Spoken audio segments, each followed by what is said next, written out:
हम इसीलिए किसी को दोष नहीं देते। बुद्धिज़्म में क्या है कि रिस्पॉन्सिबिलिटी, ज़िम्मेदारी अपनी कंधों पर लेते हैं। ज़्यादातर जैसे अभी पॉडकास्ट जब हमने शुरू किया था, तो आपने बहुत ही अच्छी चीज़ कही। आपने ये कहा कि आज तक आपने जो कुछ भी हासिल किया, जितना ग्रोथ किया, उसके लिए आप अपने शब्दों में आपने कहा परमात्मा से आप बहुत ही शुक्रगुज़ार हैं, यू ग्रेटफुल टू द परमात्मा।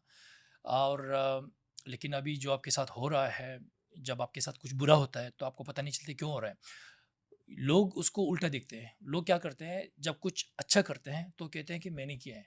जब बुरा होता है, तो मंदिर का घंटी बजाते हो, भगवान ये मेरे साथ बुरा क्यों कर रहे हो? At least you didn't say that.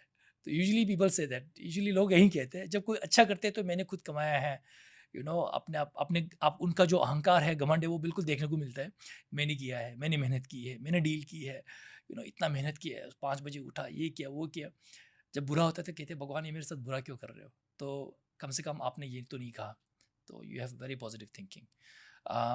लेकिन बौद्ध धर्म में ज़िम्मेदारी हम अपने कंधों पर खुद लेते हैं। हम ये मानते हैं कि जो कुछ भी अच्छा होता है, वो खुद का अपना कर्म है, जो बुरा होता है, वो भी खुद का अपना कर्म है। उससे क्या होता है ना रणवीर, जैसे देखिए सिग्नल पे जो बच्चे भीख माँगते हैं, जो गरीब लोग होते हैं, तो उनकी कहानी को समझना थोड़ा आसान हो जाता है। नहीं तो हम ये सोचते हैं कि इनका क्या दोष? अब कोई अपराधी होगा, कोई टेररिस्ट होगा, कोई बुरा व्यक्ति होगा, मर्डरर होगा, रेपिस्ट होगा, आप तो मानते हैं कि ठीक है, अब उनका तो दोष है क्योंकि उन्होंने बहुत बुरा काम किया है। लेकिन इन निर्दोष बच्चों, मासूम बच्चों का क्या दोष? उन जानवरों का क्या दोष? उन कुत्तों का, उन बिल्लियों का, उन गाय का, उनका क्या दोष? तो ये हम बौद्ध धर्म में किसी भगवान को हम नहीं कोसते हैं कि आप इनके साथ बुरा क्यों कर रहे हैं? आप इन बुरे लोगों के साथ अच्छाई क्यों कर रहे हैं? क्योंकि बुरे लोग सीढ़ियाँ चढ़ते ही जा रहे हैं, अच्छे लोग नीचे की तरफ जा रहे हैं, सक्सेस नहीं कर रहे हैं।